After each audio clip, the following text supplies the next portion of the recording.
All right. Thanks for coming, guys. It's really good to see you. Hands up who in the audience have heard about the paradox, life sucks and then you die. Okay.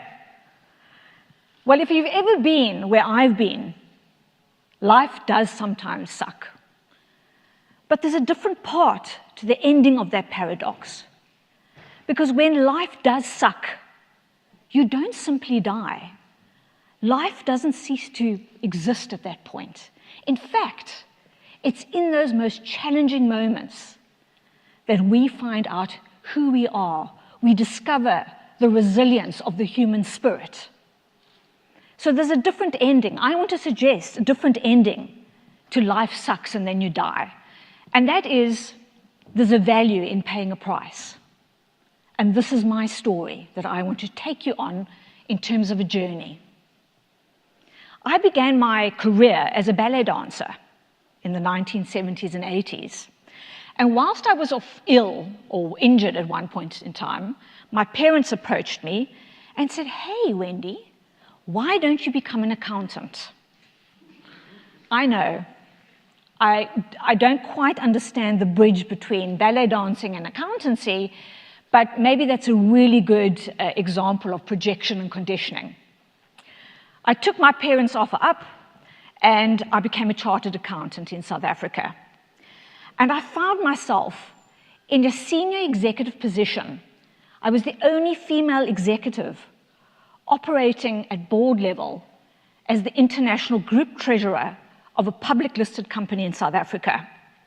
The company was known as Leisurenet Limited, and it was also known as the darling of the Johannesburg Stock Exchange. Now, I was really chuffed with myself, being the only female executive, and we're talking about the 1980s, 1990s. So I had kicked through that glass ceiling with heels a little bit similar to this. You know, that glass ceiling with all the lipstick stains on the top and the scratch marks from the heels.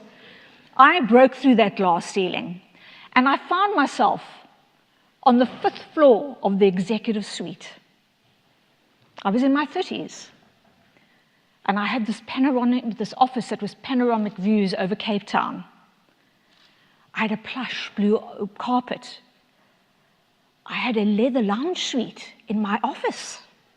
Status symbols, guys. And what was best of all, I got to take the lift directly from the parking area up to the 5th floor. So I didn't have to waste my time waiting for the lift. Now remember, I was in my 30s. And my perception and experience of this status was that I had arrived. And I want you to remember that sense of arrival, because we're going to come back to that.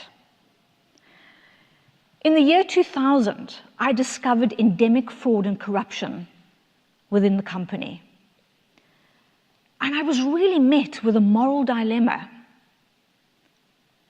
It was being committed by the joint CEOs of the company, and they were also the founding members. I liked them. I'd been working for them and with them for 9 years. I really liked who they were as people. But they were defrauding the public listed company and siphoning hundreds of millions off into a Jersey bank account, as one does.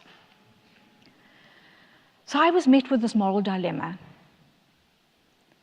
Do I mind my own business, look the other way, like most of us have been taught to do as children? Do I secure my own career, my own livelihood, and say nothing, remain silent? Or do I look beyond my employment contract and consider my social contract with humanity and speak up? And this took weeks for me to make a decision. At no point in time did I wake up and go, this is the morning I become a whistleblower. In fact, I didn't even know what a whistleblower was. I did try to speak up internally, but I was met with purposeful obfuscation. Literally, doors were slammed in my face. And the legal head, the director of the legal resources, left the country and went to Australia for a holiday because he couldn't bear the difficult questions I was asking him. After about 2 weeks of asking these internal questions and being met with this pushback, I elected to speak out externally. Now, here's the interesting thing. I wasn't reporting externally. I was asking the South African Revenue Services whether I was correct in thinking there had been a legal breach. So I wasn't reporting, I was asking, but it's framed as a whistleblower. I phoned anonymously. However, I learnt in hindsight that they tracked the phone call to the head office. And within a couple of days, a team of men in black literally arrived at our premises. And we were told this company was going into a formal inquiry. It was a really big deal. Within a week of the men in black arriving, I was fired from my job. I'd lost my career. I'd lost my livelihood. I was a single parent of a 12-year-old son. But what was even worse, we began to get death threats. And they came through anonymously. And as I say, my 12-year-old son was also exposed to these death threats. They were full of poison and vitriol and intent. And in a South African context, a real probability.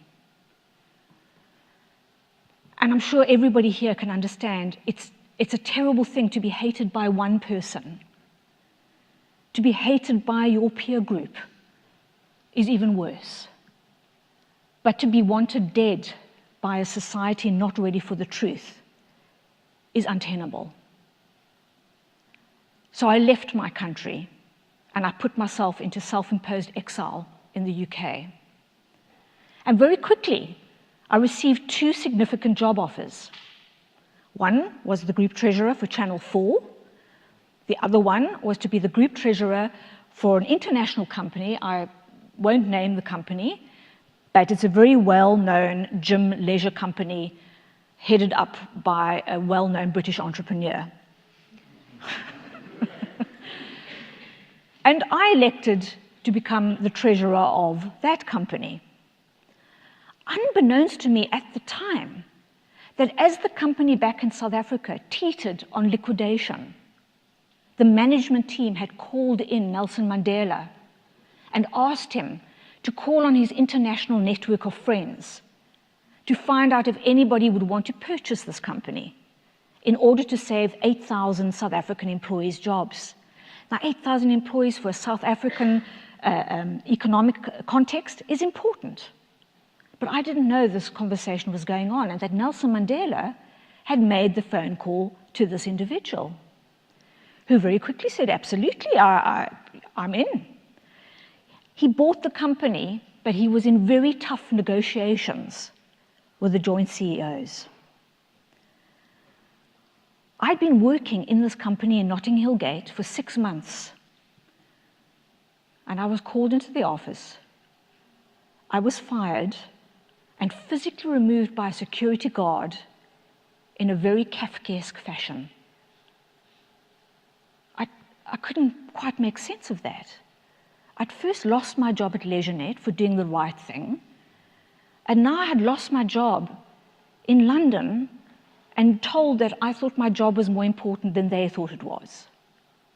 But because I was only there for 6 months, I had no statutory rights to defend myself.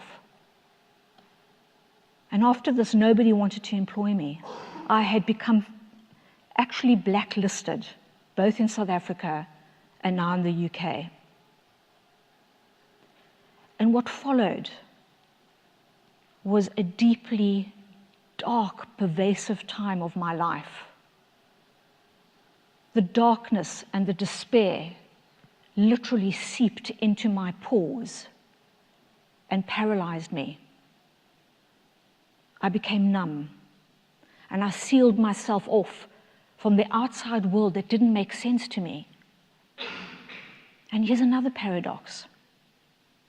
It was at the time when I literally opened the fridge and found there was no food for us to eat anymore, there was no money in the bank account to pay the rent, that this very one-dimensional, cardboard cutout, contracted Wendy was able to take the next steps that I felt were the only ones afforded to me, and that was to go and beg on the streets.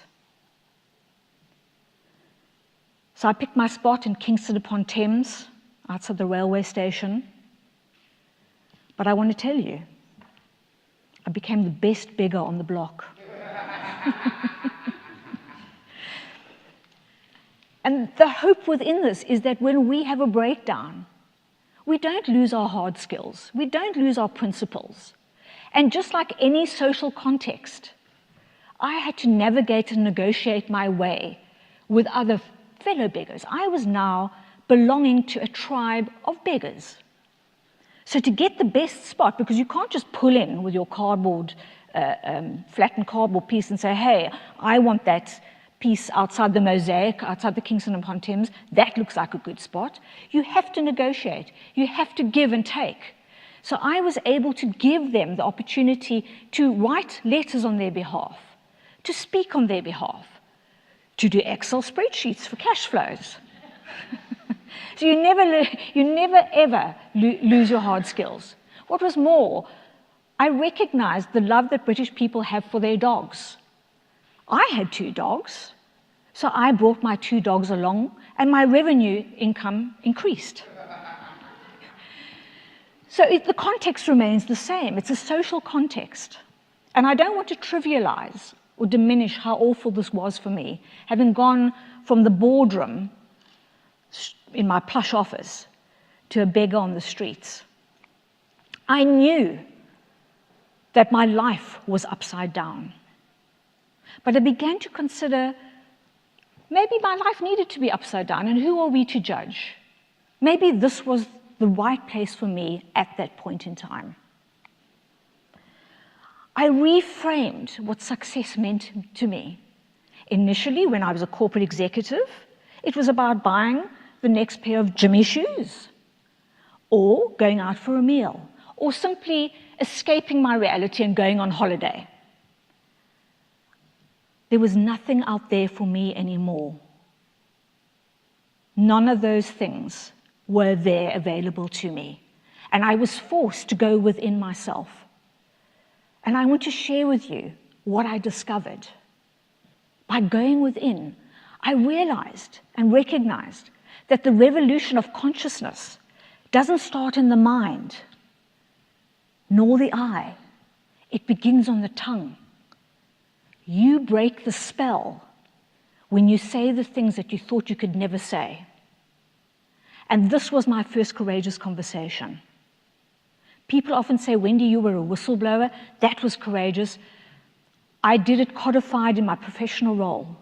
Now on the streets, I was stripped naked, and with humility and an open heart, my first words of a courageous conversation were, can you help me? And that thread of courageous conversations empowered me and empowered others to help me, and the momentum kept going. It took me 11 years to secure justice in South Africa. 11 years that I sacrificed my life to see this close to the nth. And during those 11 years, my son shared with me, he was 12, he shared with me that I was his hero, that he'd spoken about my hero story with his class in an oral that he had to do. And he gave me permission to consider that I could be my own hero. And it was at that point that I said to myself, if my life ended right here and right now, how would I feel about that? And I was surprised, because I understood that my story is my legacy. That is what I'm passing on. Do you dare to ask yourself that question too? You might be surprised at the answers, because it's the retrospective questions that give us the fullest answers. I want to close today by quoting from Marianne Williamson.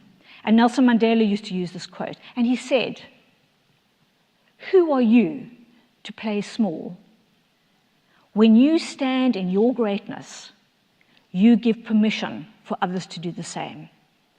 Thank you so much for being present, and I hope to speak to you later. Cheers.